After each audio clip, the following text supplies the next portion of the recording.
but I'm about to say something that might get me canceled within the sneaker culture. Yo, sometimes I hate being honest. Makes me feel like maybe I shouldn't said it like that, but gotta be honest with you. I just don't think. In this box right here, we have the sneaker that is the main reason why StockX exists today. Let's take a look at it. Of course, you can tell by the box what this is already. And I'm also probably the last person to review these on YouTube. As always, I gotta make these faster. Like, what am I doing? I'm losing views because I'm always weeks after everyone else. It is insane. Bam. Woof. Of course, I'll include the unboxing on the side as well for more detailed look, but here they are. Legendary sneaker.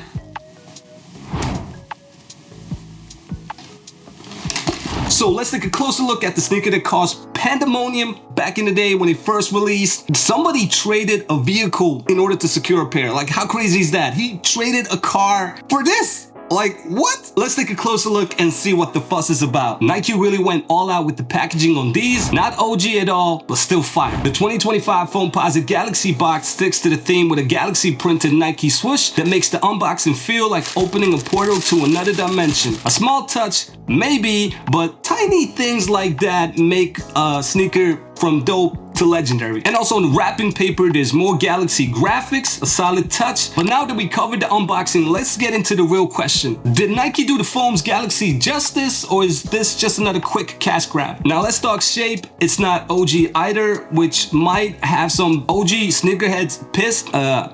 Whatever. Nike actually made these more comfortable than the OG version. I really thought these were gonna be uncomfortable just because of the shape. And you know, I don't rock Foamposites. It's not a sneaker that I really prefer, respectfully, but I was surprised. These were actually pretty comfortable. Supposedly, they get more comfortable over time once you break them in. Of course, I only wore them for the on-feed B-roll footage, which is maybe like 15-20 minutes and whatnot. I also rocked them inside, and yeah, surprisingly comfortable. That's a huge bonus. And also, shout out to Nike for keeping the iconic remove before flight tag. I'm honestly surprised Alpha Industries didn't hit them with a lawsuit for that one. But I guess not everyone's a Canadian.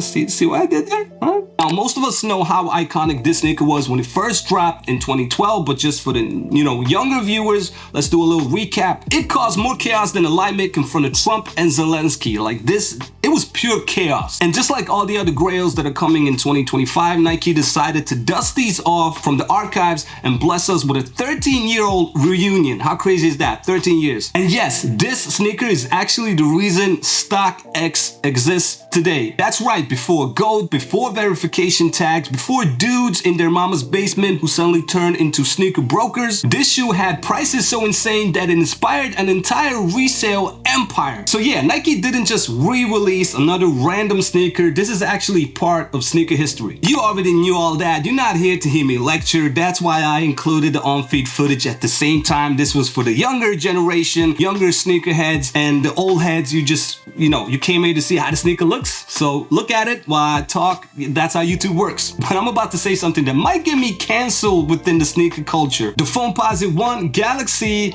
is not universally loved. Yeah, I know it has the legendary status in US, but outside of US, here in Sweden, I've never seen a person rock Foamposites, never, in my entire life, not once. And let's be honest, it's not that beautiful of a sneaker. It looks like it was designed by a NASA intern who discovered Photoshop filters. It looks like a clown shoe with the shape and everything, and I think that is the main reason that, threw people off outside of US. And me personally, I'm just a sucker for sneaker history. That's why the tagline is every sneaker has a story to tell. So I'm madly excited that I got these, but I just can't pull them off. Honestly, you see the on-feed footage, it just looks ridiculous on my feet.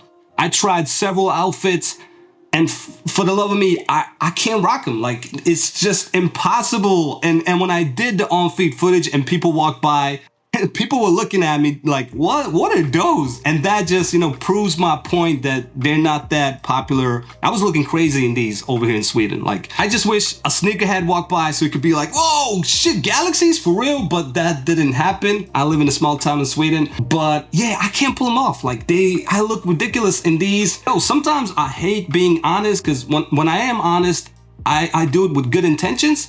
And then people attack me, and it makes me feel like maybe I shouldn't said it like that. But gotta be honest with you, I just don't think they look good on feet. But the history is wow. Nike knew they couldn't play around with this one. The 2025 Galaxy Foamposite stays true to the OG, bringing back all over Galaxy print on the shell, glow-in-the-dark outsoles, and the signature stealthy black upper. Of course, you got the mini embroidered swoosh on the toe, Penny Hardaway's legendary 1 cent logo on the tongue, heel, and outsole, plus the carbon fiber midfoot shank for the extra stability. Does this retro capture the same hype as the original, or is it just nostalgia bait? In my opinion, I don't think it is, because I saw the comments on some of you people how excited you were that Nike actually brought these back. So I think it's well deserved. Salute to Nike for actually bringing these back. It just made a lot of sneakerheads who were really young back then when they initially released. Salute to Nike for actually taking care of the older sneakerheads.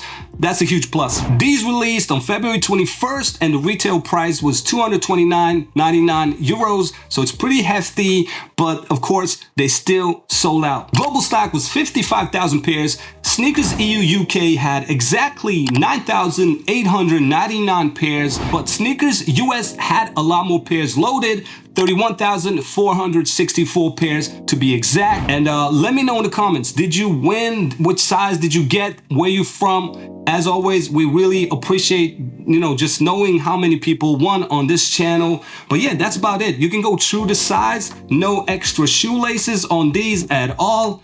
And that's about everything that I wanted to say in this review. As always, really, I appreciate your support.